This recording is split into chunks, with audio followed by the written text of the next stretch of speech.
Yeah.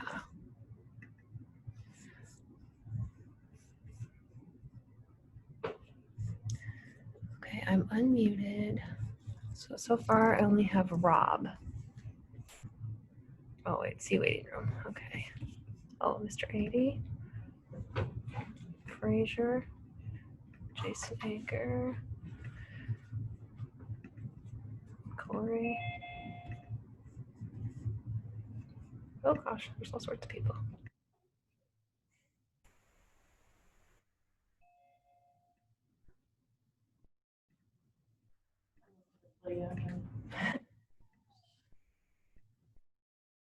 Very involved student. Okay.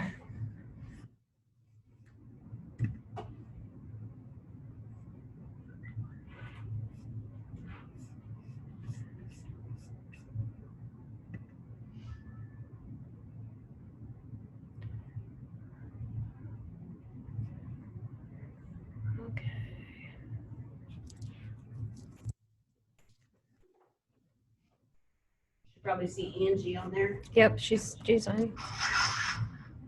I can hear somebody echoing. So if you're not muted, make sure you. Okay.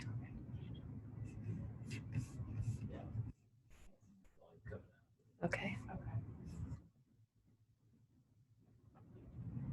All right. I think everybody there's about 20 or so people, 19 people on. So I'm gonna leave it running. It's recording. My school one, for some reason. I don't know why. That's why I had to have you. I figured. I mean, I don't know why. What does it say? So we were in. Yep, I think we're. Yep. So now I'm looking, oh my God, look at this. Hey, it's 6 o'clock. First item this evening is a public hearing to discuss the resolution to continue participation in the instructional support program. So I'll call that public hearing to order. Anybody on Zoom that would like to discuss that or have questions on it, now would be the time to key in on that.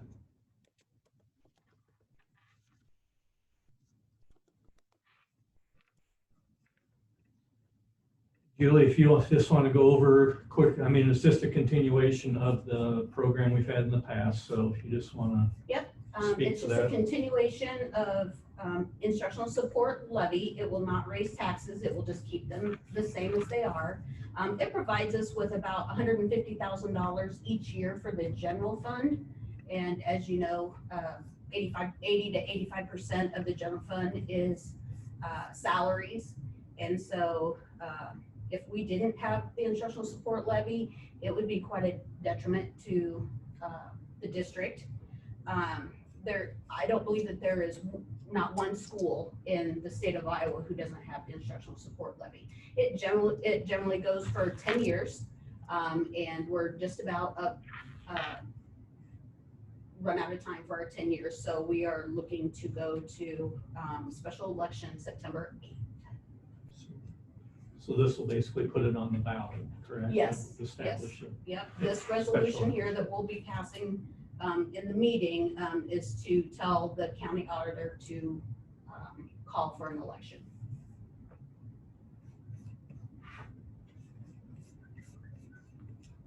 Okay, anybody on Zoom have anything to add, questions, anything on the instructional support levy?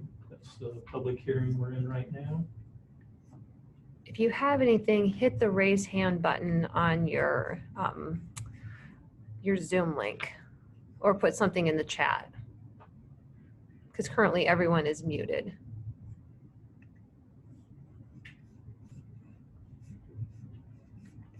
I don't see anything.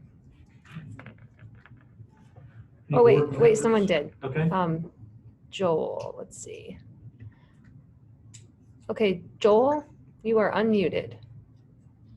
Yes, you're saying this was available for asking questions. Is that just about in reference to what you were just talking about, or as far as the reopening plan? Oh, that'll be in just a little bit. This is just for this bond or the election thing. And then when we get to that part, we'll open it back up. Okay, thank you. You bet. Okay, any other questions for the public hearing? Nope. Okay, hearing none, do I have a motion to adjourn the public hearing at this time? Do I have a second? Second. All in favor, aye. Opposed, same sign.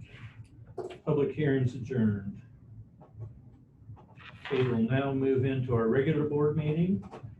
I'll call that meeting to order. Do we have any additions or corrections to the agenda for tonight's meeting? I do want to switch around the order of a few things. I was going to talk about the return to learn plan later, but I want to move that up to just before the public forum. So I can go through our plan. So then when we're done with it, then if people have questions, they can follow up. Do we have a motion to approve the agenda as amended? So moved. Do we have a second? All in favor, aye. Opposed, same sign. Agenda's approved. Move into the consent items.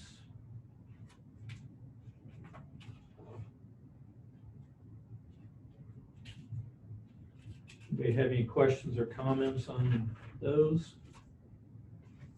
Be You'll the notice that. bills and prepaids and Yep, that. you'll notice the prepaids, there's quite a few of those because we were at year end, and so we have to get as many of our June bills that we have on hand into that current year, so. So what's the difference? There's several on here that were judges rather than, or was that some with fine arts, or it said instead of like a official, there were several people there that Yeah. were Yeah. judges. Yeah, it was A speech. They Okay, did it that's on, what I actually thought. online, if I remember correctly. Okay.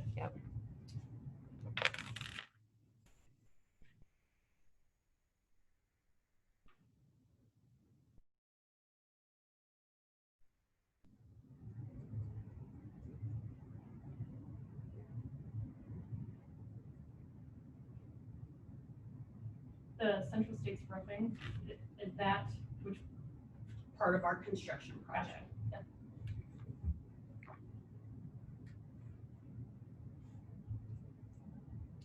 What's Color Inc. Pay App 14? Yep, that's They- part of our the paint. construction, so whenever you see that pay app 14, this is the 14th time that I've paid our construction contractors. And so, Color Inc. are the people that paint. Oh, okay. Okay, thanks.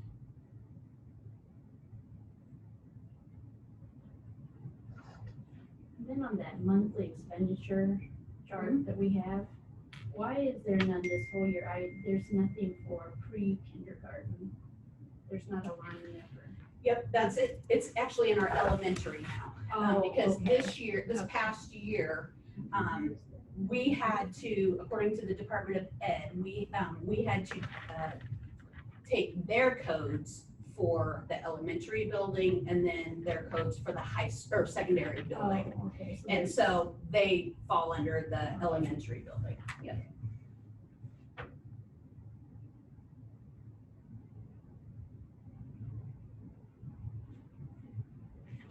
Does anybody want to talk about that? About the, I'll talk about it. If you want to take a look-see at your, the monthly expenditure report, because we're through the end of the fiscal year, I completed the expenditures. There will be a little bit of fluctuation in this as we continue to get a few bills in that we have to post back to the fiscal year 1920, but it'll be very, very little.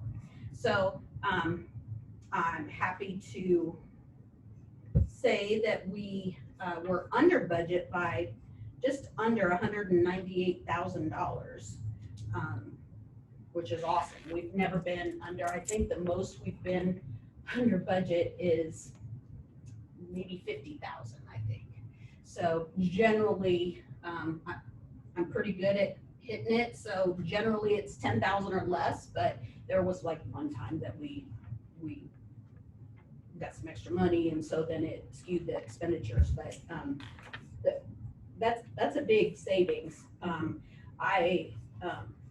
Of course, it's to the COVID-19 for the most part.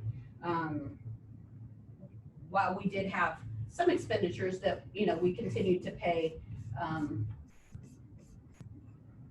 salaries of the at-will employees for the first, I believe through April 30th. And then after April 30th, they were to apply for unemployment. They're still getting paid through the unemployment. So those expenditures stay on. So we say it's probably about a month's worth in a month to 6 weeks in at-will employees expenditures. Obviously, we didn't have supplies that we were, ordering at that time that we were needing, or, things like that. And so if there's a positive in this, that's what I would say it is. So, But don't start counting on it because it's COVID's gonna be expensive when we open back up. Probably utilities and that probably reflected a little bit. A little lower, bit, just so a little bit. it wasn't Yeah, no, much. transportation, we weren't going to extracurriculars. Yeah, and buses, and I mean, obviously the majority of it would be payroll, paying our drivers, paying our paras, paying our part-time employees, paying, just all of our at-will employees. So, yeah. For those that were contracted, we continued to pay them throughout their contract, even coaches, because we had already taxed our constituents for that money. So we had already planned on paying them. So we just felt that it was right to pay them. Any other questions or comments on the consent items?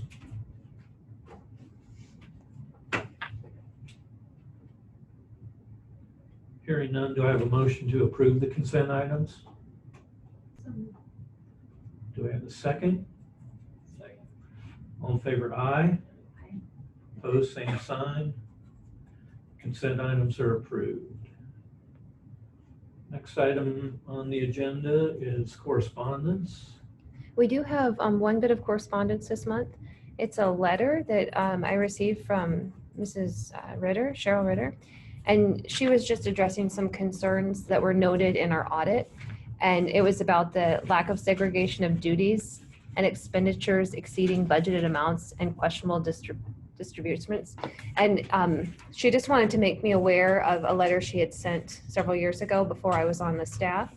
And as always, in a small district, it's really hard to segregate duties, but we are constantly working to make our procedures even better and to make sure everything is transparent.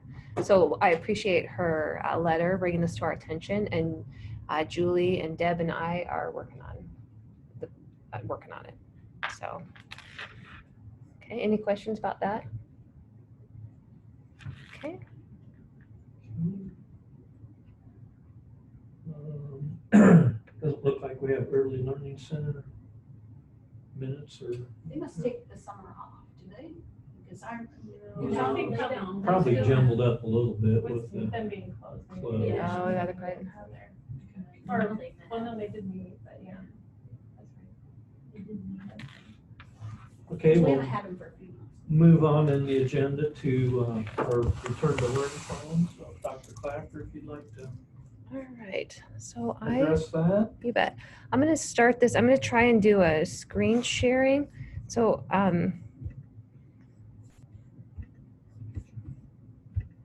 Corey or somebody, let me know if you can see that. Can you see it? Okay. So I'm just going to go through this sort of quickly just to give some background. And then everyone online, you can just listen. And then when I'm all finished, we'll open it up for questions. So here is our return to learn plan. Just as some background for those of you that don't know, all Iowa schools were required to have a return to learn plan, and we had to submit something by July 1st. And that plan just ensured that we would have school in some way in the fall. There was a few basic criteria, but it wasn't really the nuts and bolts of how we're actually going to open up school. And then the second plan that everyone is required to start now is the reopening schools plan. And so that's the one that talks about, are we going to be on site, or are we going to be online, all that. So there's a little confusion. We'll use the return to learn as the word, but it's actually two different plans. So the plans cover three major categories: on-site learning, online or continuous learning, and then a hybrid of both learning models. And then there's also going to be some new board policies that we're going to have to adopt tonight, because these situations have just never happened before. And many of these policies will just be in place through December 31st, and then we will have to re-up them if we need them again, but they will expire. So want to make sure that everyone understands that the reopening schools plans are a draft, because this situation is constantly changing. And these are some factors that could cause us to change: governor proclamations, Iowa Department of Education guidance, public health guidance, Jasper County Public Health, or our local decisions. And I also want people to understand that this plan that we've put together was developed by a team.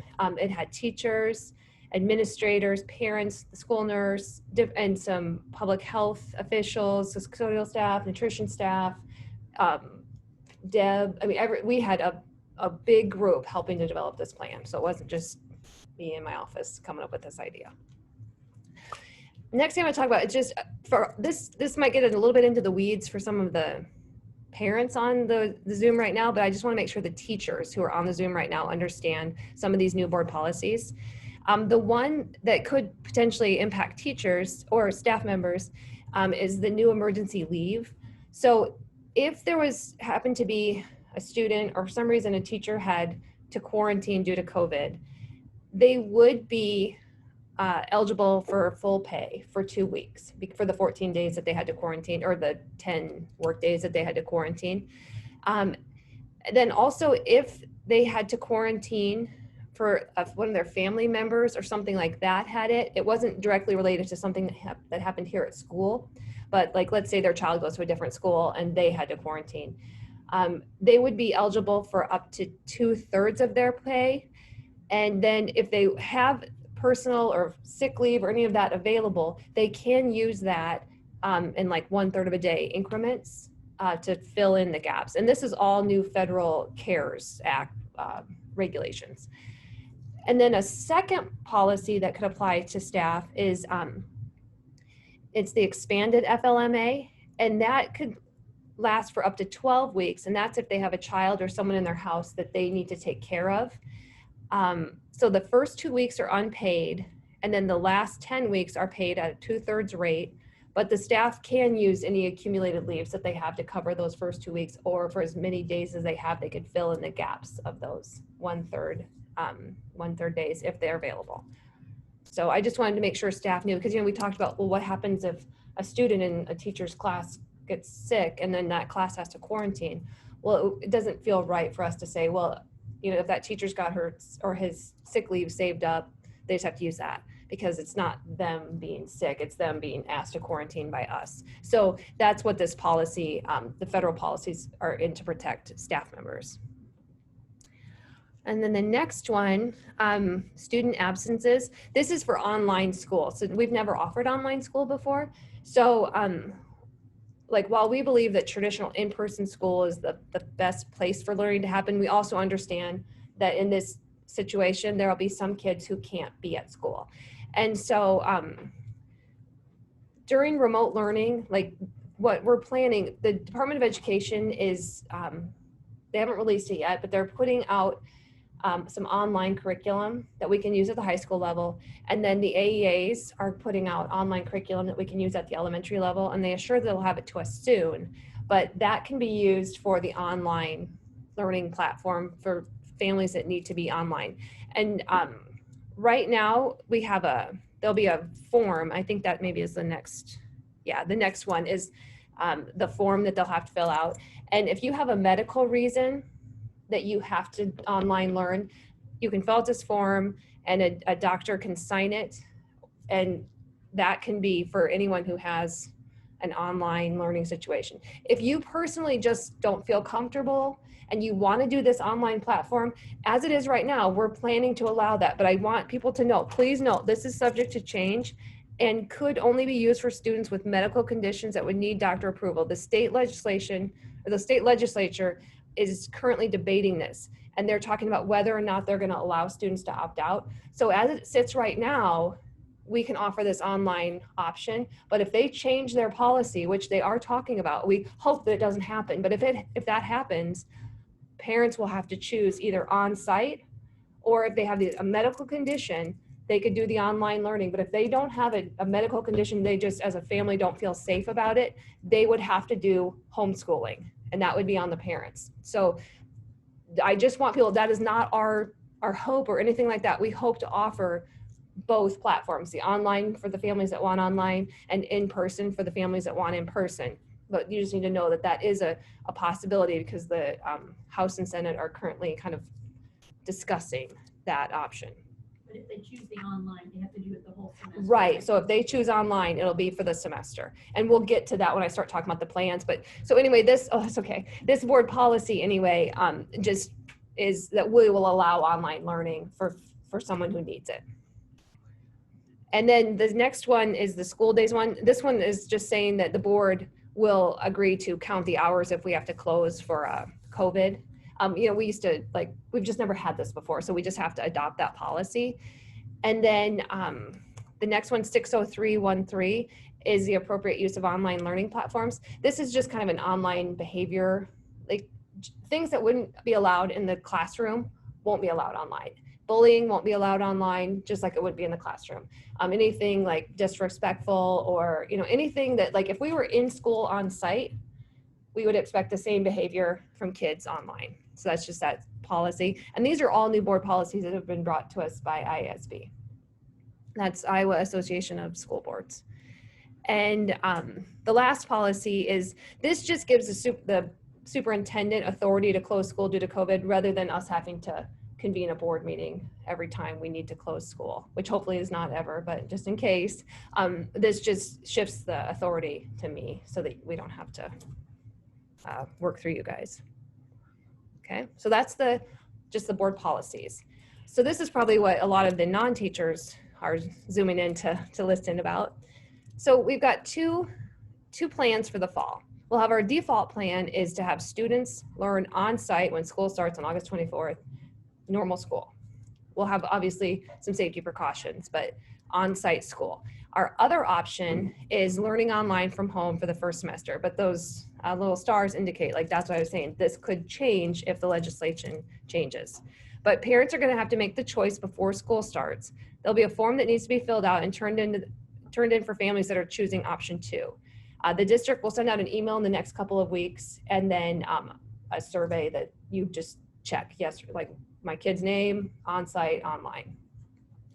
And then if there's an outbreak of COVID and a group of students need to learn from home for a period of time, they'll have distance learning or continual learning model implemented similar to what we used in the spring.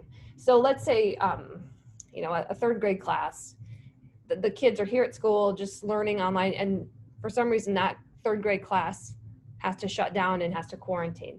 They'll go home for 2 weeks along with their teacher, but they'll do the distance learning, but they'll just kind of pick up where they left off when they were in class. So they won't all of a sudden shift over to that online platform, because that online platform is different. It's not necessarily matched day to day with our Baxter teachers. It's probably the project we're probably going to get is Edgenuity. And so it's online online teachers, Iowa teachers, but it's not our Iowa teacher. So it wouldn't be our third grade teacher doing it. It's a third grade teacher in Iowa. So it matches up with the Iowa core standards, but it doesn't necessarily match day to day with what we're doing here. That's why we have to commit to a semester. Oh, I didn't realize that. Yeah. So we are, and when I get to the online plan, I'll talk a little more about it, but I just need people to know that. So if there's an outbreak and we use that hybrid plan, that's for the kids who got sent home from school to learn for 2 weeks. Or if we have to shut down the whole school, then like all the kids that are home that were on-site kids will then learn at home, but it'll be similar to spring, except for that it will be required. So, you'll Zoom in with your teachers and all those sorts of things. So our on-site plan, so we plan to have a normal schedule, start at normal time, end at normal time. Students and staff will be required to wear masks or face shields in any situation where they can't maintain social distancing. And Jasper County Public Health considers social distancing closer than 6 feet for more than 15 minutes. So if you can't be within those parameters, you need to have a mask on.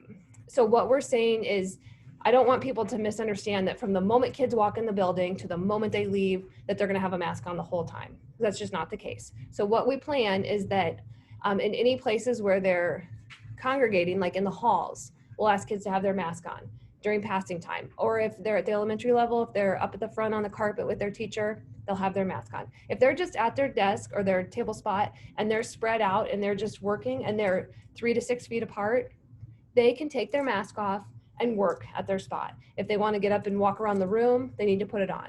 So we understand it's going to be hard for little ones to have this on. It's hard for all of us, but we also understand that it's just so important to try and just mitigate the spread of this. So that's why we're going to require the mask. And people could also use a face shield if they would prefer. Especially, we understand people are concerned about elementary, like the teachers. You know, little ones need to be able to see their teacher's mouth when they're making phonic sounds. So if elementary teachers want to have a mask, or a shield instead of a mask, that's fine. Public health, when we talked to them, said they're both fine as long as the shield like comes down below the chin and like around the sides of the face. So you just can't have your shield on and then have it like lifted way up. It has to be in the spot that it's supposed to be, just like the mask has to be in the spot that it's supposed to be. But they also indicated that the very most important thing that we can do is make sure people are washing hands continually. So when we come into the building, we're gonna expect that everyone washes hands or hand sanitizes, and we'll have plenty of sanitizer all over the building. When you come into the building, you sanitize. When you go in and out of classrooms, in between classes, we want people to sanitize. Teachers at the elementary level are gonna work breaks into the day that kids will wash hands and hand sanitize. We'll of course do it before lunch. So we will just really work that in as much as possible. It's just, our main goal is just to keep our building open. And the best way to do it is what public health told us, is to make sure hands are clean. So hands are clean, masks are on. We're also moving on to the next bullet. We're gonna limit visitors. We understand that it's important to get people in our building, but at this time, we're just gonna limit visitors for this first semester. So only critical people that need to be in our building will be in our building. And then as far as like the details of like the lunchroom process and recess and passing time, the 2 building principals are gonna work with their building leadership teams to develop those protocols, but just know that they're working on that the next few weeks. Let's see. Okay. So then we also visited with public health, and they talked to us about contact, not contract tracing, and quarantining if there's an outbreak. So here's what we know today, but this of course can change, but as of right now today, this is what we know. If there's a presumed positive person, that means someone that they live with has tested positive, but that person themselves aren't necessarily showing any symptoms, and they haven't actually been tested. They just live in the same house with someone who has COVID, so they presume them to have COVID. That person must stay home for 14 days. If there's an actual positive in the class, the whole class, students and staff, that class is out for 2 weeks. So if, Mrs. Workentine happens to have someone in her class that tests positive, Mrs. Workentine and all her first graders will be quarantined for a week. That doesn't mean all the first 2 weeks, 2 weeks, sorry, 2 weeks. So they'll all be quarantined for 2 weeks, but Mrs. Bishop's first graders can still keep going. So we're gonna try and limit the cohort mixing as much as possible, just to limit exposure. So, we're gonna try and bring our specials teachers into the classroom as much as possible. We're just gonna not have the kids mixing as much as possible. And we completely understand that this is going to be so much harder at the middle school and high school, because they're all moving, they're all mixing. So like if a sophomore, if Troy Clapper tests positive for COVID, well, every kid that's been in his class is potentially exposed. So we understand that it could shut down the middle school and high school a lot quicker. So that's why we're so critical about wash your hands and wear your masks and try and keep us as safe as possible, because none of us want to shut the building. We all want to keep school open as much as possible. Okay, just a few more details. If someone tests positive for COVID-19, they must be 7 days without symptoms and 3 days fever-free with no medication before they come back to school. And public health has also told us that any student, regardless of if it's COVID or for any reason, if they have a fever, they are not allowed back the building for 72 hours. And usually our policy was 24, but they said with this, just this year, our policy has to be 72 hours. And parents, I know it's hard, but this is critical. Do not give your children Tylenol or Advil and send them to school. Like to mask their fever. That's the kind of stuff that will shut us down. So if you don't want to have to miss work for 14 days, keep them home, keep their fevers down. It's so critical. I just want everyone to understand that we cannot come to school sick. We don't expect workers or staff members to come to school sick. It's not a badge of honor to come sick anymore. Like, just if you are sick, stay home. Like I said, our goal is to limit the spread of COVID in order to keep our school open, but it's going to take everyone following these safety rules to keep our doors open as long as possible. And Jasper County public health officials have been wonderful to work with so far, and they've talked about they will help us with the contact tracing and helping inform families if someone's been exposed. Okay. So online, the option 2, I kind of went through some of this already, but Heartland and the Department of Education are going to help us with an online learning platform for those families. And then Mr. Aker and Mr. Luther are meeting with their staff to discuss how to provide support to those families, because we don't want to just support them academically. Like, let's say you're out taking an online, geometry class. Well, we don't want to leave them out there on their own. So if a student has a question about geometry, they still can contact Mr. Wagner and he will help them. But it's just that they might not be on the same lesson that the kids that are on site are learning. And we're really concerned as well about their social emotional well-being. So we're talking about ideas such as, even if you're in an online platform, could they Zoom a couple days a week for the morning meeting, so they can still see their teacher and see their friends? And we don't want the kids who are doing online to feel isolated from the rest of the students, but we understand that that's their option is to be home. And like with the secondary, we've talked ideas like, could we do advisory? Could kids Zoom in during the advisory time? So they're really working hard to come up with ways to keep kids engaged and involved with their classmates, but just on a different platform. Oops.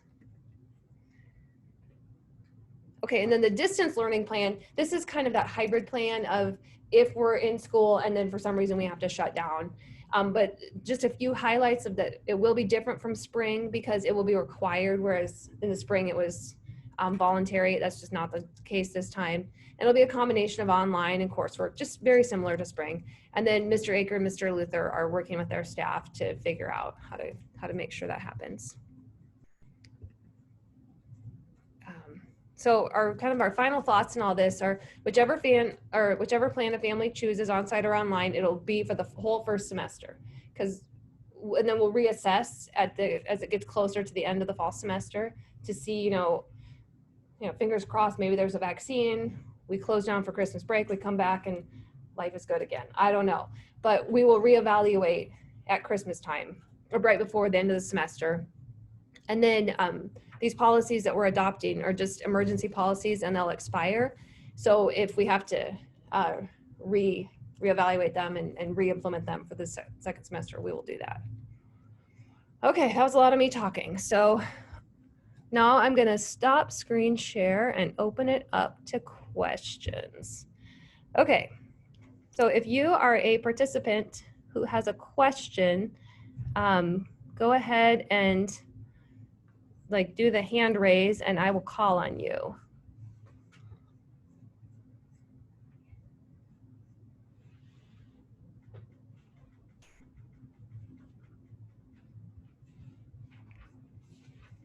All right. Okay. Okay, Jewel, let's see. Joel, go ahead.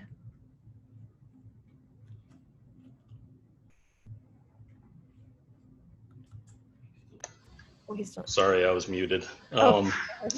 I had a few questions actually. Going back to the 2 weeks of off, if you had a potential exposure for teachers, staff, etc., Mhm. is that per exposure or is that just a one-time 14 days and that's your total? Yeah, we're assuming it's every time because you wouldn't, I mean, there's potential that a different kid could get exposed. So it's every time. Right. Okay. I guess my next question would be regarding masks and that sort of thing, you know, PPE. I've heard different things. I'm going to try not to even include that, but would it just not be better to have kids wearing masks most of the time, especially in hallways, you know, between class periods and in common areas?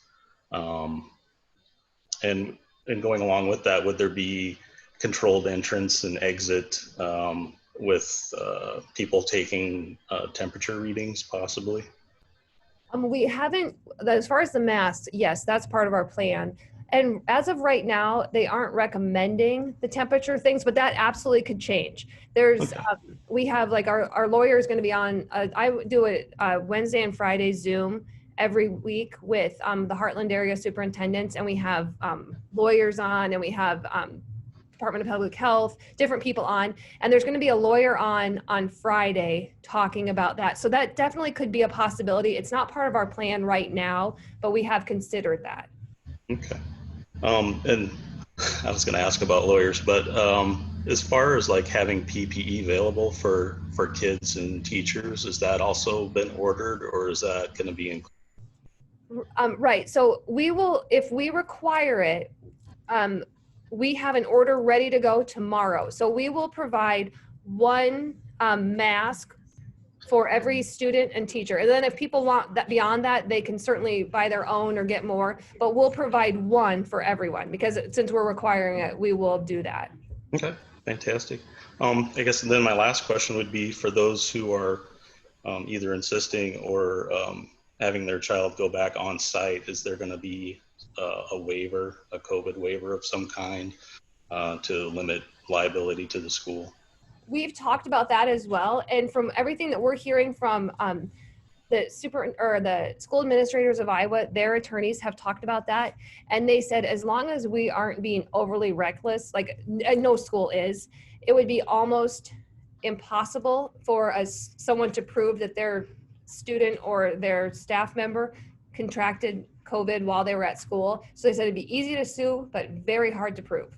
So no school district will lose in a case like that, so we won't have a waiver unless, again, like our lawyer changes his mind before school starts. But as of right now, there isn't a waiver. Okay, thank you. Okay. Yeah, thank you for your questions, Joel. Is there anyone else who has anything? Oh, let's see, that was Joel. I'm gonna lower hand.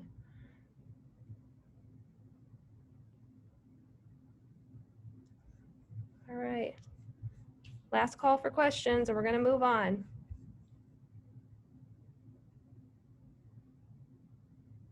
All right. Well, we appreciate everyone zooming in and asking questions and just following. And I will, sorry, John, jump in. I'm going to go ahead and once we're done with the board meeting and if the board approves our plan and the board policies, I will send out that PowerPoint that I just went through.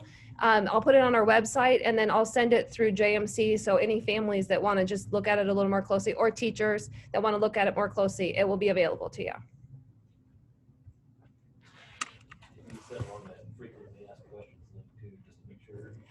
Yeah. Everybody can type on that if they lost the email earlier before. Yeah, you bet. And I'll add that frequently asked questions link to that email as well. So far, I only had one question emailed to me, and it was about buses, which was an excellent question. A mom asked if students would be required to wear masks on the bus, and our answer is yes. And really, this is to help protect not only the kiddos, but our bus drivers, because a lot of our bus drivers are in the at risk, we'll call it, category of, what is it, like 60 and over. So we just want to make sure that we keep our bus drivers safe. So that was an excellent question. And if people have more questions, feel free to email me and I will add them to that document and it'll be available for people to read at any time. So thank you, everyone. We'll move to our should I see if next anybody item, had- which is the, Does anyone else have anything not COVID related that they want to talk about in the open forum? yeah, we'll open up the public forum now. So Okay. If Okay. anybody wants to put a question on Zoom, we'll address those now. Okay. I don't see anybody else. But I think we're good there. Okay. Anybody else public forum? Last call. Okay, we'll move on. We'll move on to our business items. And the first item under that is our building project update. So Dr. Clapper, do you want to kind of provide a briefing on that? Yeah, so I don't know if you guys have walked around or not, but our furniture's coming in. It's super exciting. Unfortunately, some of it, like the really fun, cool stuff, is on back order because of COVID. So we've got a lot of the cool stuff, but like some of the soft seating is just delayed, and they're hopeful that it will be here before school starts. They hope it'll be here at the beginning of August, but they just can't make any promises. But it's starting to look so good. And you know, Story is starting to wrap up. Dale stopped in my office yesterday and said his goodbyes. It's like, Dale, gosh, if it wasn't for COVID, I would give you a hug. But so I had to just wave to him. But he has been wonderful, but he's moving on to another project. And Connor, who would be the engineer, is still here, wrapping up everything. He'll be around for a couple more weeks, but it's wrapping up quickly. So it's just super exciting. And as far as that bench, I sent you guys a link to the bench. As long as I get a thumbs up from everyone, I'm gonna go ahead and get that ordered. They can use the cement mix or whatever, the precast mix that they used for outside to exactly match it. And it's the ones very similar to what they had at Bondurant. Like John had seen some at Bondurant, and then Dale had worked on the Bondurant new high school project. So he went and took some pictures of it, and then talked to the company that made those. And so they'll be able to match our existing precast out there. So I think it'll look really sharp. We can handle getting that installed ourselves. I think So so. the If I difference think it was like on us. 750 pounds, but I mean, they use forks on a skid loader or that, so I think we can get it installed. Okay. It'll be pretty substantial, so. Yeah, they're very solid. They, That's for the south, or it's gonna be on out the- in front of the new high school Okay. entry. So, you know, as the stairs, you can go down the stairs. It's kind of right out there in front of that. There's some little cement pads that were poured. So we're going to have the benches, for those of you who are just listening on Zoom, they're flat. They look really nice, but they're, you can sit either way, facing the street or facing the school. And just be a nice place for kids to, if they have outdoor, like, you know, before school, after school, or wait for their parents after practice, whatever. It'll just be a nice spot for a couple people to sit. It'll just be a good kind of clear indicator. And there is parking right there, so that will be a clear indicator also, like you stop before you drive into this area. So So they finished the whole punch list, the second one, they've got all those things I think they're done? still working on a few things to get that finished up. Like I even just saw yesterday, I was walking around, there's some paint that needs touched up. And then even where the movers were moving some of the furniture, I saw a couple little scratches in the wall, so they'll have to touch all that up. So it's not finished, but it's pretty darn close. I had a couple questions from the community about seeing the addition. I know with COVID and all that, is there? Yeah, so like a that's, virtual tour? well, that's actually what we talked about, was like some kind of a virtual tour, because we hate it that we have this gorgeous new building and we're not letting anyone in it. Yeah. Like, so what we talked about is, instead of having like, because we're not going to have a back to school night, and this is all in my superintendent report later, but we're not going to have back to school night, but we're hoping teachers could do a virtual tour of their classroom and that sort of thing. And then for like the ribbon cutting, we're planning to do that just on the first morning when we have teachers back. So that'd be 17th or something, I think. Um, new teachers, I think, is 17th, isn't it? I think they're the 14th. Oh, 14th. So I think the 17th, that morning is when we'd have like the whole staff back. So we thought maybe we could do like just a kind of a ceremonial ribbon cutting that morning so the staff could see it. And then, yeah, we'll do some kind of a video tour. And then as soon as this whole thing is over, we will absolutely open the building up and we would love to welcome the community in to see it. You know, maybe by Jolly Holiday night. I don't know. Wouldn't that be wonderful? Yeah. But if not, next summer, I don't know, like it's soon. As soon as it's safe to get people in our building, we will get them in here. But we'll try and do something virtual the best we can. Okay, It won't be the thanks. same, but it'll still be pretty cool. Maybe we can have Rob narrate it. He's usually pretty good at that kind of stuff. So, anything else? Building related, Julian, John, am I forgetting anything? And I Colette? think the state has issued their occupancy permit, so I Yep. mean, the big things are done, it's just Mhm. kind of cosmetic, like Yeah. touch-ups and that now, so. I do know that they're working on the rebate. If you remember at the beginning, we were gonna get a substantial rebate. And they have to actually walk through and make sure that we implemented those in order to get the correct amount of money for the rebate. And I do know that they're working on that because they contacted me a couple of times. And that's through Lion Energy, Yeah. right? Yep.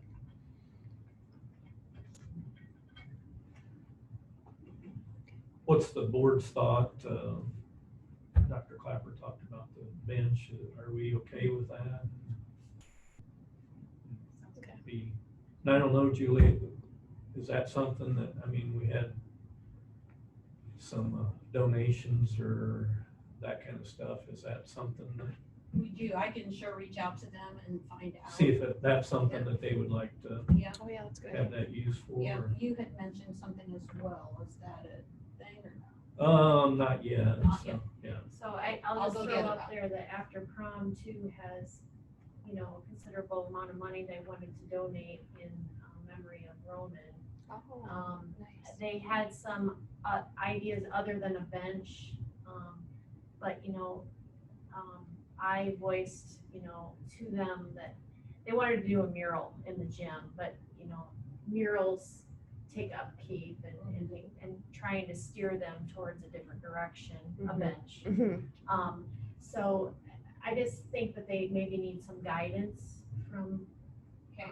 Who Would is that be like Sophie's class? that would be the graduating this. Oh, the ones that just graduated Right. now. So Okay, like so- state that, So on after prom, I dealt with Sandra Kinney. So I'm sorry, it would be the junior class. It would be the incoming seniors. Okay, In memory of Ronan. Okay. okay.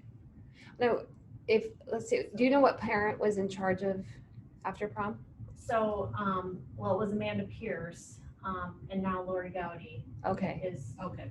okay, I can reach out to Lori Okay, and, We, Ask we- her. you know, we try to steer them away from things like anything that may take some upkeep, because, we love that they wanna memorialize someone, you know, but then it costs the district money Right. for the upkeep and that. And, we've had a lot, you know, trees donated and then something happens and they die, or we need the area and we have to cut them down, or, I mean, you know, just things like that. So you try to think of something a little more Permanent. permanent, yeah.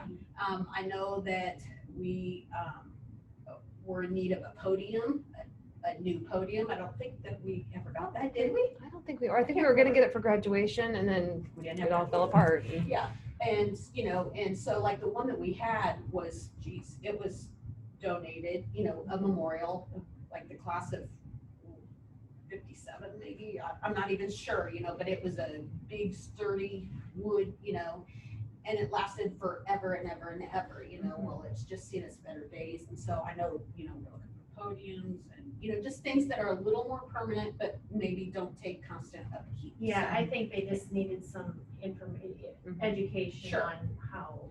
Sure. Because Sure. even like a mural, I mean, that's good for like the next, what? 5 years. 5 years, Right. exactly, and then it's like, people are gonna say, oh, when do we add that? Yeah. Mhm. Yeah.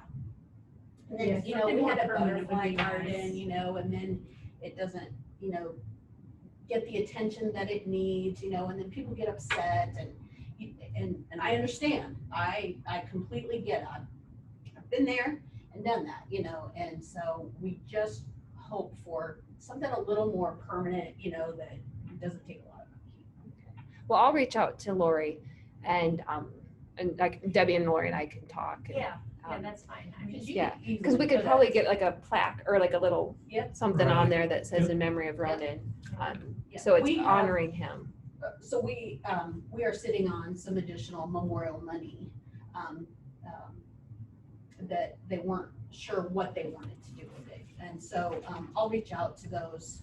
We have a couple of different families. And so, you know, maybe with, I mean, I don't know how much we're talking here, but wasn't that It's what, 3,200 or and 3,400, that's something one like that. bench? We're just doing one bench. Yeah. Yeah. That was for the whole bid. Yeah. So I don't, you know, they could go in with them and we can put it all on the little. Okay, thanks. Okay, anybody else have any questions on building project? Nearing the end. Can you believe it? We were just worried about where everybody was gonna go for the whole year. Yeah.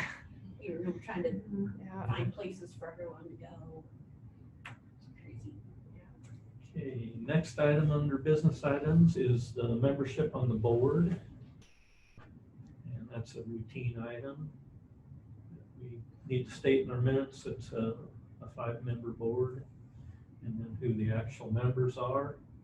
And I don't know, tonight, do we need to determine who Nope. serves as chairman or anything? No, it kind of feels like this is a little out of place.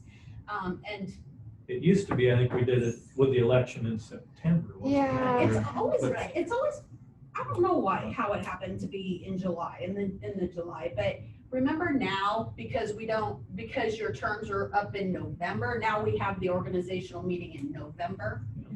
It may be next year that I get that all together and get it Just put it moving, in 'cause November. it's like, that seems like it's a little out of place, but yeah.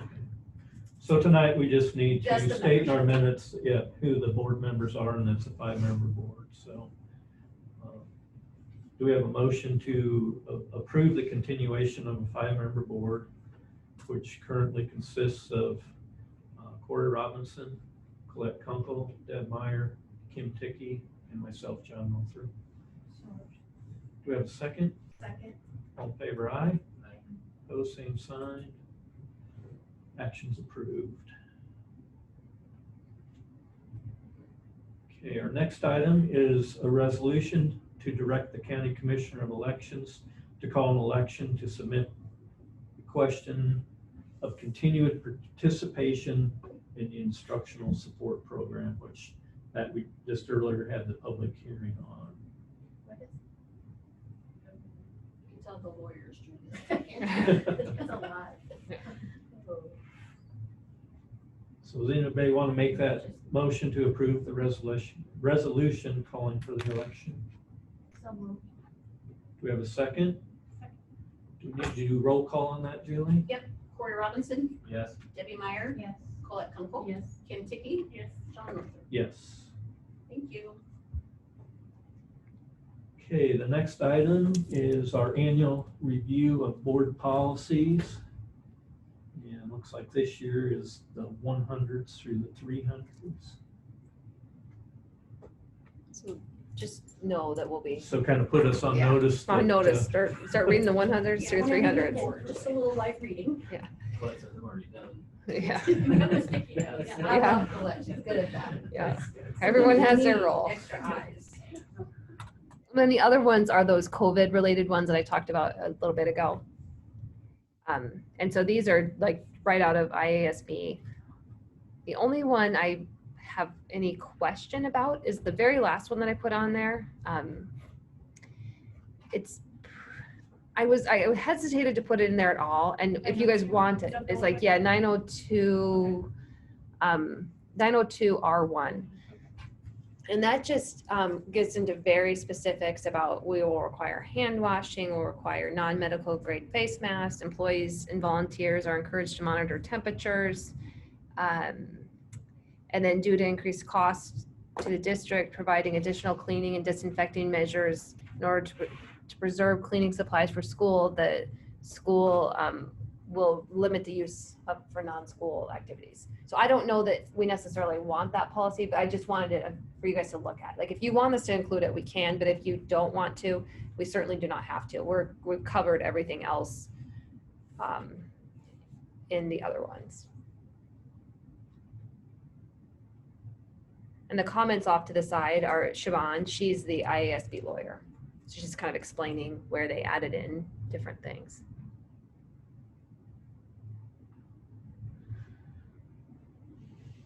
So it talks about like or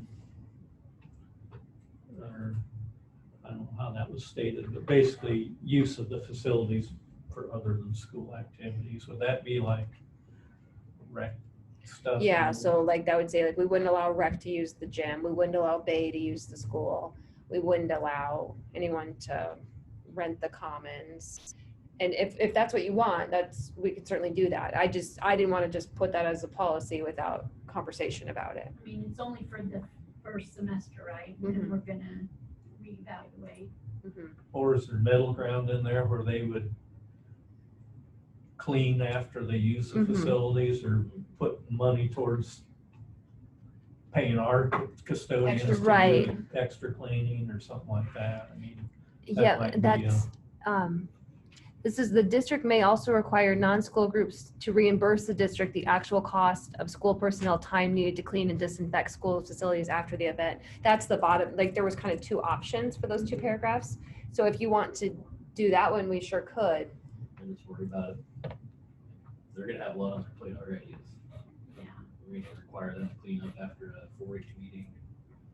our custodians, Right. yeah. Well, I guess at that point, if the club or whatever's paying for it, I guess I think that's where we can go out and hire some part-time or, somebody other than our regular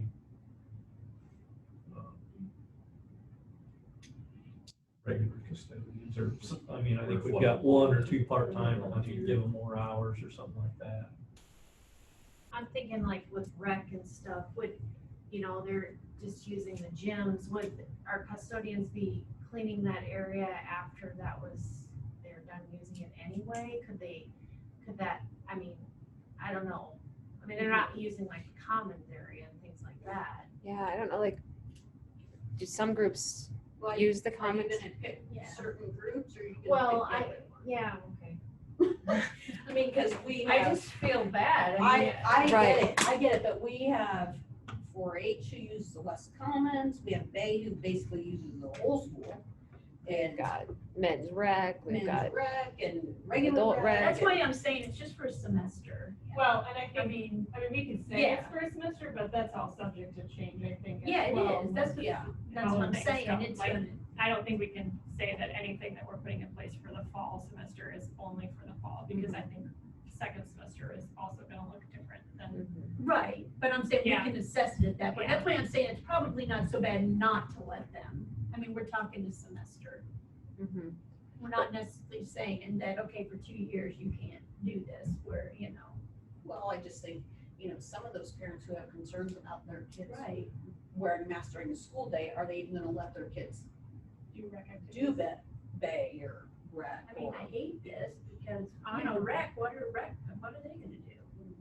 So you're But- saying we can offer, if we decide to, they pay extra to clean the facility, the area that they use. Yeah, That is an option. that is definitely an option.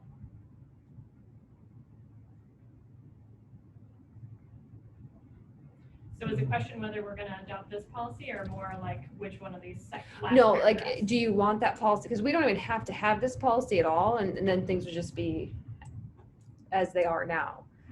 Just kind of on a as needed basis, I guess. I mean, people are still using, now, through the summer, I don't think has anyone used the school really since we No, opened it back up? It's still been shut down. Yeah. I think it'd be good to have this. Okay. Yeah, so then we either just need to, if we want to have that policy, we just need to then pick either the first paragraph, at the very bottom, the first or the second paragraph. The one is nobody uses the school. The second one is you can use the school, but you may have to incur the cost of cleaning. I think the second one seems reasonable. And that's something maybe we need to discuss, like if Bay, they use the gym or something, maybe they need to just concentrate on Limited using one area spaces for this used. I agree. semester or whatever, I instead agree of with that. The whole school. whole school type scenario. And also, and I think they'll have to go by whatever we're doing, the custodians. I mean, learn from whatever they're doing, their cleanup regimen or whatever. All the Yeah. hygiene. So Right, everything high touch will- services. Yeah, Training and class training, with- so then make sure absolutely. everything gets done If correctly. you're gonna use the facility, here's how you clean up afterwards. Right, Or they could just pay the janitors. Right. Like they maybe have the right, option. I We mean, can- right, yeah. I'm a little bit concerned about finding some additional part-time help, so, it may be that our own janitors, outside of their normal contracts decide to do it, may just get paid that Extra bit. little bit. I mean, that would be my first choice. Right, is rather them, than finding obviously. somebody else. Yeah, I would just trust them more so. Yeah. okay. Okay, so we'll go, is So this you- like do we have to Yeah. do 2 readings? So Yeah. so can next go ahead time and I'll put that in edit there. it so it just has that bottom part. And any questions on any of the other ones that I went through? The rest of them are the ones I talked through. I just didn't include that other one. I just wasn't quite sure what you'd want to do with that. So this will serve as the first reading.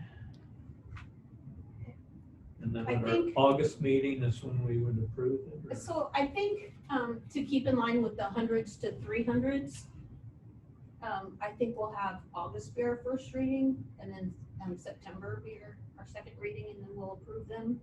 But what if somebody gets But I COVID think we before need that? I was these gonna in say, place we before. probably better do Yeah. it now. Oh, okay, Right. yeah, I see what you're saying, yeah, okay, yeah. Yeah, Yeah, the, yeah, before I the think we school need to look starts. at it as Yeah. the 100 to 300s are different than what we. And then this is Okay. like the Okay. emergency Perfectly proclamation. fine. So Yep. what we've just discussed, which I'd say is COVID related. Yep.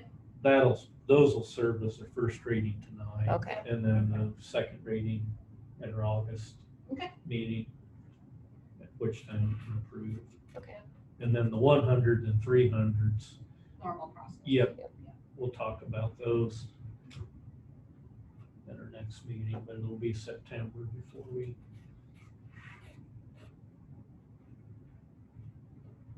Oh, great. I got logged out.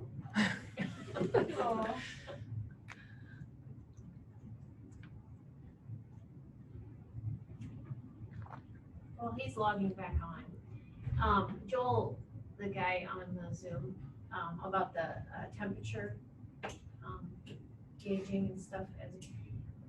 When you learn more about that, would you just let us know? Because I'm curious as to what they talk about and how that would work, and if I can't see like meeting the kids at the door as they're entering the school, everybody getting a temperature, but I could see that happening in each classroom, in each home, class or Like in the first period class first or, period class and for the K-12? entire school, yeah. I mean, it's easy, I Mhm. mean. I Yeah, don't no, know. we can I'm just- sure check on I'm just it. interested in Yeah. what they. Yeah, we should know more even Friday. And they did talk about that it was not recommended to do it as they're getting on the bus because of the Yeah. worries of, Well, Like, it what just, if a- that'd be such a rigmarole. well, and then what about for the bus drivers as well? Like, what do we do if there's a little one who's getting on the bus, mom and dad are already gone for work, and they have fever, we leave them at home? Like, what do we do with them? Like, at least if they're here, Sorry. yeah. You're So at on least your if they're own. here, we can they do talk about having like a quarantine room almost, that like if there's kids who are sick or have a fever, they'll, go to Sarah's office and then we'll kind of have a holding place for them or something. Well, we until knew that large area was gonna Yeah. come in handy. Who would have thought it needs to be filled with cots? But Yeah. so yeah, so I'll let you know as soon as we know more about that. But that was one that's kind of up in the air. Like for baseball, softball, when I talked to Drew about Matt Carver, he would be SAI's lawyer. He said, don't do temperature checks. Put that on the parents that they need to have the responsibility to do that. He said because baseball, softball, it's outside. What if a kid had to ride their bike to practice? what if it's just 100 degrees out and kids are hot and then you think they have a fever? And he's like, that put the ownership and the responsibility on the parents. So but I don't know if they'll change their tune on that or not. So I'll definitely keep you posted as things evolve. Because again, like I've said even before, like this is a draft. Things are changing all the time. Like I know like you and Kim both work in healthcare, so I'm sure you see it all the time. But Do any of you, like the Iowa Department of Ed's, Facebook page? So they were having some conversations on, did you see that? Yeah. And how people are talking. You can sort of gauge what people are thinking or, you know, parents, you know, and how they feel about it. So it's kind of interesting reading. So. And, you know, typically we're supposed to have every Thursday, there's a Zoom with the Department of Education that they were supposed to give you updates. Well, they canceled it last week because people were gone or something. They canceled it tomorrow. So we don't have, so it's frustrating. And who's this with? The Department of Education. So it's just, People leading this. yeah, it's quite frustrating. But I understand their hands are also tied because it all comes from the top down. So they can't give us information that they don't have. So, I mean, I'm not blaming the Department of Ed. It's just, we are just craving information. Someone tell us what to do and we will be glad to do it. But I'm not a public health expert. That's why we're just so heavily leaning on Jasper County. But Jasper County is trying to lean on the Iowa Department of Public Health. And from what I understand, just in these superintendent conversations, there's discrepancies between what Jasper County Public Health is telling us and what maybe Story County Public Health is telling their schools and what Polk County, and you know, in this district, we have kids in Jasper County and Marshall County. So, I mean, we live in Marshall County. So You have two different sets of rules. yeah, different sets of rules. And so it's just, they need a unified vision as well. And it's not any shade on the county public health. They're doing the very best they can. They're trying to interpret the rules the best they can, just like every school district in the state's trying to interpret these rules the best we can and make a plan. So it's frustrating. But as soon as I know more about thermometers, I will be glad to pass it on. Yep. Are you still meeting with the other superintendents? Yep, that's once a week. So Every- every Monday at 1 Okay. o'clock. And if any of you are interested, you're welcome to, I can give you the link and you can zoom in and listen. We've only just had one so far and it was very interesting, very, they were very forthcoming. Like that's where I learned all that quarantine stuff and all the stuff about the presumed positive and actual positives. And Rob and Jason and Sarah were also on it. Sarah's our school nurse for those online.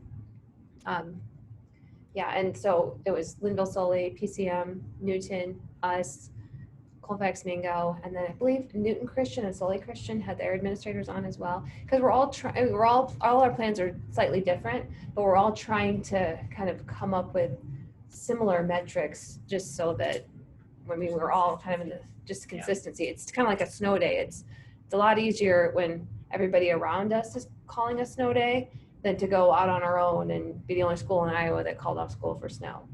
You know, sometimes maybe that's the case, but it's just nice to have strength in numbers. So I think one of you asked about. I did. Yeah. Did you get an answer to that? I don't, no. I don't So see it. so I did have a question. If we have, probably not in the first semester, but weather days, if we have some online options, is that an option to not have to call up school anymore? well, one would think, but no. I guess if we called it a COVID day that happened to be snowy, but no, snow days, for whatever reason, snow days are not allowed to be used as online learning days. That's a Department of Ed That's a thing? Department of Ed thing. Actually, I think it's state legislature thing that, I mean, the Department of Ed is not necessarily making the rules. They're just given the laws and then they have to try and interpret them. Yeah. So this isn't the Department of Ed saying no. This is the legislature saying, no, we won't count those as snow days.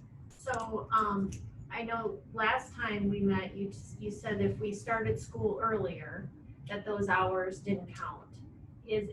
Has that changed Nope. since? That has not changed? Nope. So those hours, so like if we, say we wanted to start school on, because they waived the start date. So you could start before August 24th. But if you, any days before August 24th don't count towards your 1,080 hours, The clock for school starting doesn't start until August 24th. Okay, So, I mean, that seems. it's, That's yeah. kind of like you can work extra but not get paid. Yeah. Yeah. So lots of interesting One more twists. thing. You one more bet. question. You bet. So the masks that are provided by the school, are those the masks required for kids to wear? Can they bring their own? They can absolutely bring their own. Those, we're just, since if you guys, approve this plan, since we're requiring it, what we've been told is that then we have to provide a mask for everybody. And they're all like the rewashable or reusable. I don't know that I have an exact on my one. desk. Are you talking about We've got some, I mean, they're kind of cute. Mr. Luther ordered, oh, here's one, I got one. You got one? They come in child and adult sizes, and then we're also having them for sale, like if you want one. You can, $5. I've already sold a few. So yeah, we've got these, not this one, yeah, this one's mine. But yeah, so then people can wash them, and obviously you can get homemade ones, or I got a whole bunch at Old Navy the other day for pretty inexpensive. I'm sure we've all got them. And then we're gonna try and order a handful of extras, so if people forget them, we can loan one out. I was at McFarland Clinic with Trice a couple weeks ago, and they had a basket of of cloth ones that if you didn't have a mask, you could use theirs, and then as you were exiting, you just dropped it in a box, and then they washed them. So we could do something like that. We may order a few the disposables, but I mean that's gonna get, like, I was kind of laughing with the 190,000 or what we saved. We'll spend a lot of that in COVID. It's not going to be, it's almost like a trade for a trade. The thing about Debbie's question about the thermometers, I just kind of did a quick Google thing. If there's grants out there, I found something from FEMA, which I don't know if it applied to schools or not, but might be something worth. Right. If you can get free thermometers. And we can get one free one for sure from the Department of Education. One, yeah, we can get one for sure. They might be able to get more, but so far, I haven't even checked. I don't know if Sarah has it, but it was, you could apply on the website, and so anybody that applied got one, and then hopefully more. But they're the gun scan ones. This one says Iowa has, from FEMA, got 4,300 of them, so. Okay. might be worth- Yeah, it might be worth checking. 300 schools. For schools, Right. Corey, So if they don't- specifically, or is Well, I that? don't know, it just says FEMA, and I haven't read through it. Oh, okay. But it says essential businesses. Which I would think we are. Business employees. Yeah. So Yeah, so I will definitely check on that. check, I mean, just like say to cut back, save some money hopefully somewhere, or mass maybe. Get Yeah. some deal out there on masks. So if we require it, we need to pay for them. If we recommend it, Then we don't pay for it. we don't have to pay.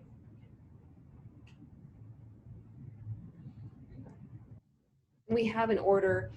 We have the ones I just showed you. We just ordered those earlier in the summer. And then the plan is if we approve this, they're required, we'll order, it's ready to go. We just have to call them tomorrow and they'll start printing them. It's through Graphic Edge. And they're, I think, $2.75 a piece. So we had talked about selling them for $7 as a student council fundraiser Oh, to community. well, we were selling them for $5. I think I texted Rob because somebody asked me about them, and I was selling them for $5. Does that cover shipping? Because it was 3 something. Well, I don't know. I've only sold a couple, so we can up our price. Right. That was an early. That was season an deal. early season deal. That was just to get the interest flowing. Today only. Yeah. I'm not a very good salesman. I don't know. So if you want any of the $5 ones, get them quick before they're sold out, and the $7 ones. So. Okay, anything else? Okay, let's move on to our next item, which is the return to learn plan that Dr. Clapper went over earlier. Anybody have any additional questions on that? It was covered pretty thoroughly. Anybody want to make a motion to approve that plan as presented? Do we have a second? Second. All in favor, aye. Opposed, same sign. Return to learn plan is approved as presented. Next item is open enrollment. In and a couple out. Yep, so we have Kendall Stevenson is from Newton, and she's gonna be a 10th grader, and she's open enrolling to us. And then the other one is from Darren and Shelley Wing for their son Taylor, and he's gonna be a kindergartner coming here from Collins Maxwell. And then do we do the out right away? We'll do the Okay. incomes first. Anybody have any questions on those? Do we have a motion to approve the open enrollment in applications as presented? Do we have a second? Second. All in favor, aye. Opposed, same sign. Open enrollment in applications are approved as presented. Okay, now the open enrollment out. And then this is from Jessica and Justin James for their children Jonas and Jeremiah. They had already attended Colfax Mingo, and they recently moved, and their house just happens to be in the Baxter district, but they want to stay at Colfax Mingo. Do we have a motion to approve the open enrollment out application as submitted? Do we have a second? All in favor, aye. Opposed, same sign. Open enrollment out application is approved. We've heard from some open enrollment families who we previously approved that may not end up going here because of the COVID. If we're going to require masks and things like some, if we require it, they're not gonna send their kids, and if we don't require it, they're not gonna send their kids. So just put that in the back of your mind that some of those that we've approved may end up not.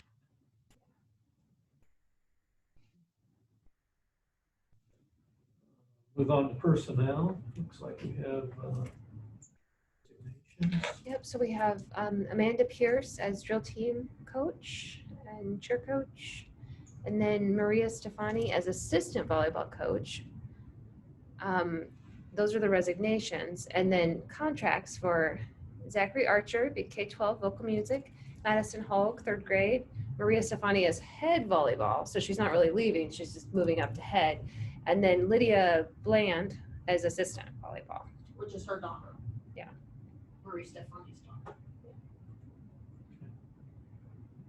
So we've got all our elementary teachers covered now. And where's the Stefani? Is She Ankeny? She is Ankeny. from Ankeny. She- She she was JV Joe's, coach yeah. last year. She sort of came with Joe. Joe Okay, Morton. she had the dark hair. Yeah, long hair. Yeah, I I didn't know her name. Yeah, I sort of anticipated her to resign, since he did as well. And she signed her contract as assistant, and then everything else sort of fell through, and then, so then we asked her if she could have solution.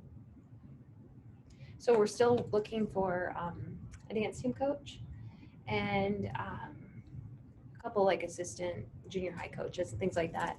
And I know Mr. Luther is kind of working on that. And we put something on Facebook again yesterday. And I know there's a couple people who are interested in the dance position. So just need to get their applications in. And then we're looking for a handful of paras. One thing I should mention, I guess, with the COVID, we might need a few extra hands. Like we might consider, we might want Sarah more than she leaves at 1. We might need to consider, just depending how busy she is, She every day until? every day until 1. Okay. So I don't know yet if we'll need her to stay all day or if she'd even be willing. And we've also talked about with lunch, we may need a couple extra because we're gonna have to sanitize hands and sanitize before they go outside. We just don't know exactly yet, but there may be some added expense, even just some temporary that we have to add some hours or get some part-time paras that are just a couple hours a day over the lunch hour to help with lunch and then recess. We're still working out details, but just know that that's potential. I think she's already 6 hours a day, is that right? Yeah, I think she stays till 1 or 1:30 or something like that. Okay, do we have a motion to approve the 2 resignations as presented? Do we have a second? All in favor, aye. Opposed, same sign. Resignations are approved. And then Do we have a motion to approve the new contracts as presented? Second? Second. Favor aye. Opposed, same sign. Contracts are approved. Next item is 28E agreements. Okay, 28 E's. Oh, so this is the one from West Academy. That's just What's our alternative? alternative It's school. there if we need it. We haven't Yeah. used it recently, I don't think. Yeah. They're full. I mean, we sign it in case there's a chance, but I think even if we needed it, they're full. I think they use it. Okay, and then the other, I What would think, we do though if we needed to send a kid and they're full? I don't know if we could, Orchard Place. Yeah, or there's other probably- There's other places that we probably, we in fact have,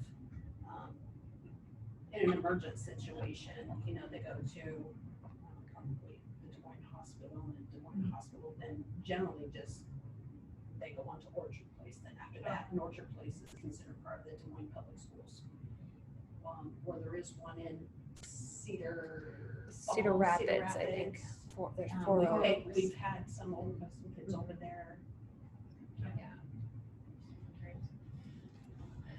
And then the DMAC one, I put that in there, and I think that I put it maybe in the wrong spot, because it's just, all it is an agreement that we let DMAC students, it's not, they're not student teachers yet, but they're practicum, so they come in and observe our teachers, and we just have an agreement that we let them do that. We do that with Iowa State and UNI, so. those And contracts DMAC will just be- sends theirs, like he just sent it to me a couple weeks ago. Okay, any questions on that? Do we have a motion to approve the 28E agreement with Newton for the West Academy? We have a second? All in favor, aye. Opposed, same sign. 28E agreement with Newton for the West Academy is approved. And the next one would be the DMAC agreement, the sharing agreement for student teaching observation hours. Do we have a motion to approve that agreement? Do we have a second? Second. All in favor, aye. Opposed, same sign. Sharing agreement with DMAC's approved. Moving on to the agenda, we're to facilities, grounds, and transportation. I know that Deb has met with Jason Sampson. Yep, I and met with him too. Oh, did you? Yeah. Yep. Great Real guy. impressed with him, yeah. Super Has a guy. Pretty full service garage. The only thing he doesn't do is engine overhauls.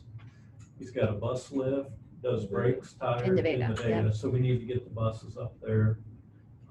But like the state inspection, he looked that over and all those items, he says, no problem. He says, I think we're kind of on a schedule. We're gonna take a bus up, get the first one up there. He'll have it a week, and then we'll take another one up, bring it back. So by the time school starts, he'll have all those items addressed. So there was one bus that he agreed, Meckley's had looked at the state inspection and determined that it was probably gonna be too expensive to fix, wasn't gonna be worth it. And the transportation director, when we went out and looked it over, and he agreed that that one's probably not cost effective to keep, so we'll put it out of service. So Was that one that we just used for activities or something like that? Yep, it was the oldest bus. It was an 03, I think, so. Or actually second old, there's an 02 but it's in a lot better shape. I don't know why, but Was that 03? Was that the one that we bought used?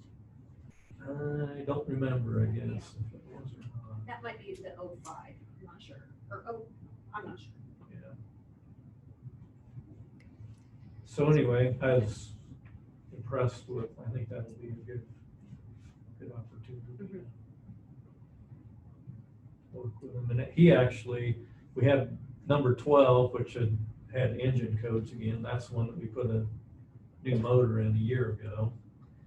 and it was like in limp mode, so we're gonna have to tow it down to Cummins or have it hauled down there, but he has a laptop and he was gonna bring it down and hook it up and read what the codes were to see, and sometimes he said I might be able to do like a forced regen on it, and at least get it so we can drive it down there to him, but anyway, Yeah. I'm afraid that bus is kind of. It's kind of a lemon, yeah.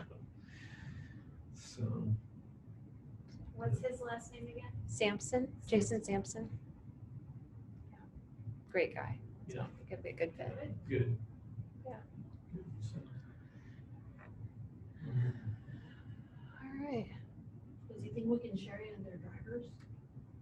I didn't actually meet with him. It was just I don't think he so. and Deb. Deb and- kind of brought it up and he's like, yeah, join the club. I mean, she's Yeah. like, you got any leads on Yeah. drivers? Yeah. And he's like, yeah. So, yeah, I think it's every person for themselves kind Yeah, of I'm really trying to find worried, drivers. with Carrie not coming back and. He did Are talk we about short that, I on guess bus driver right now? Nevada uses, too. there's like a bus driver school up in Mason City. It's like a 2-day thing, and after you complete that, you get your license or whatever. Well, it's like $400, I think, but he said Nevada's been using that. And Deb thought that sounded like a good, if we found somebody who was interested but didn't have their license, that we could utilize that program to get them trained and get their license, so. Good, yeah, sounds great.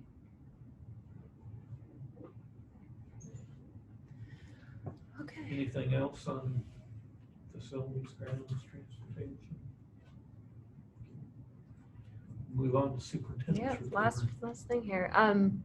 Yeah, like I said in my report here, most of my time has been consumed with this return to learn, reopening schools plan, but it feels good to have something down on paper finally. Graduation went really well. Big thanks to everybody who helped. I mean, I don't know how many people said it was really cool outside. Like, not cool, like it was hotter than heck, but it was really neat outside that day. So it might be something we want to consider, like as an option. It was kind of just a cool experience. So I was so thankful that we finally got to do something for those kiddos. So it was a special day. It was great. Got to help supervise baseball and softball a few times. It was fun to, just see people again and see kids out there playing and doing something, and, just a little tiny bit of normalcy. And unfortunately, both teams have lost, so they're done for the season. But we made it through the season without having to shut down, because I know there was a lot of schools that didn't make it that far. So Especially from the 4th of July weekend, they think Yeah. that that's what's contributing to it. yeah, so we made it that far. Yeah, so and summer workouts have started for the other sports, football and volleyball and basketball, and just all the other things have started. So they're starting to work out. Building projects wrapping up. So I put in there that's where I put about the ribbon cutting and not having a normal open house, just since we're trying to limit visitors. And I did get a text from one of our administrators who said, we really want to think long and hard about letting people in our building. And I agree. So we just want to be really careful. If we've been so careful all summer long and since March to keep the building clean. Well, I think our custodians are gonna be taxed so much already. Right. We And just if don't they're just know. chasing their tails, Mhm. they just get this part sanitized, and then we let somebody from the community in, and now they're chasing their tails again to do that again. Yeah. And I get, but how many parents are gonna let their kids go to that, no matter where they are, go to those functions, no matter where they locate, So we'll just have to think about it. And when we do that second reading of those COVID things, if we have more thought on it. I mean, I kind of just sprung it on you, so you didn't really even have time to think through it very much. So, maybe even between now and then, I can visit a little more with Pam and say, like, what do you think? Is that going to be overwhelming for you? And I don't know if, like, say 4-H, if they could use somewhere. I don't know. I don't know if they could use a community building or a church or something, or could they maybe use one of the churches? I don't know, but we'll just have to see, because if our whole thing is yeah, really. So if our whole thing is trying to keep our building as clean as possible so we can keep our doors open, so we can keep having school, we just really have to, I mean, like, Those, they probably aren't even gonna. that could be as well, Yeah. Yeah, and you know, like even now, like with the library open, we've talked about just, have you noticed those like black kind of chains that are blocking? We'll probably keep those up. So people can still use the library even when school's open, but we'll limit library patrons to not using the school. So we'll just have to be just thinking about how this could possibly look, and just knowing that the sooner we can get it over, the sooner we can just go back to normal. So, okay, so that was that. And then, you know, honestly, Jason and Rob and I finally had a chance to sit down. We Zoomed with Rob, but Jason and I were together, and we said, okay, enough with like COVID, like either way, school's still opening. So we need to like Right. start thinking about like, what is PD gonna look like? And we gotta work on the back to school letter and like all that stuff. So we made a hard line in the sand, like by next Friday, we're gonna have a bunch of like the just normal back to school stuff. So Done we'll it. find out our teachers. Oh, That yeah, kind of stuff. I don't know, School maybe. supplies, my kids said, when are we going to school supply shopping? Yeah. I saw him at Target and I was like, Oh my gosh, I know. But I mean, like, we'll honestly probably want to add things to the school list, like a mask. Yeah. And I know not everyone will be able to get one, but so we'll provide one, but you know, that's probably a smart thing to add to the school supply list. And I know we've talked also about not sharing supplies. So Jason was going to talk with Mrs. Gaffney about art supplies. So could, you know, like kind of every kid has their own little art pack, and, you know, just figuring out what is it that's going to be needed. And because we don't want to share markers and just weird stuff that we haven't never really had to worry about until, but whatever we need to do to get this ended sooner, we're going to try and do it. So so anyway, next Friday, we're trying to have like all our kind of plans made, because I'm leaving on Saturday to go on vacation. So I'm like, they can make all their detailed plans after that, like their building level plans. But I said, I want to be able to go on vacation and shut this off and know that my stuff for the next little bit is done. So we're working on that. Are things like PE and music and band still in the schedule, I guess? Yeah, so they are, and there's some different guidance. Like the Music Association sends out quite a bit of stuff, and they've talked about different options, and like some of it is encouraged, like music outside for as long as we can have kids outside. PE, if we can have them outside. I don't know if they can do band outside. I suppose they do marching band. Excuse me, but I do know that there's guidelines that are coming out from those different associations that help plan for that. And some of it might be like, especially with like the little kids, maybe more, I don't know what they do in music, like rhythm and that kind of stuff. You know, I don't know if they'll be like singing, or maybe I suppose with masks they could sing. I don't know. So yeah, there is talk though of how that's gonna look. I wonder if we're gonna have our vocal concerts, you know? Well, I don't know how we could have that many people. Right. And if we're not letting them in the building, we'd have to just, Well, even for Zoom it. kids to be standing that close together, yeah. you know, they'd be having to wear a mask Mhm. while they're singing. So, and I More shared, microphones. yeah, and I got some really good guidance. That video that you shared, that was really interesting. I might link that with our, just as like a resources on the last, maybe I'll add a slide that's called resources. And it was some links from the CDC, and I could probably link the American Academy of Pediatrics, that document that we used to build the plan. Because we really did try and use like as much data as we could to build this plan. It wasn't just like, well, Michael and Rob and Jason think we should do this, so this is what we're doing. We really tried to use recommendations from the experts. And so I really appreciated that video that helped just explain, even to me, like, you know, they say masks are important, but then watching the science behind like why that works, it was very interesting. So appreciate that. All right, other than that, just, you know, living the dream here at Baxter. Anybody have any questions for Dr. Clapper? No, thank you all. I know you guys have all been working a ton to figure it out. It'll be nice to just like have a normal year, like next year at this time. Hopefully the building will be done, COVID will be over. We can just laugh about, remember how crazy it was? Yeah, that'll be. We'll look forward to that day. Oh, Julie, glass half full. It's gonna That's be right, over. That's right. So, yep, that's all I got then. Anybody else have anything? Somebody like to make a motion to adjourn the meeting? So moved. Do we have a second? Second. All in favor, aye? Aye. Opposed, same sign. Meeting's adjourned. All right, thanks everyone who zoomed in. I'm gonna end the meeting now.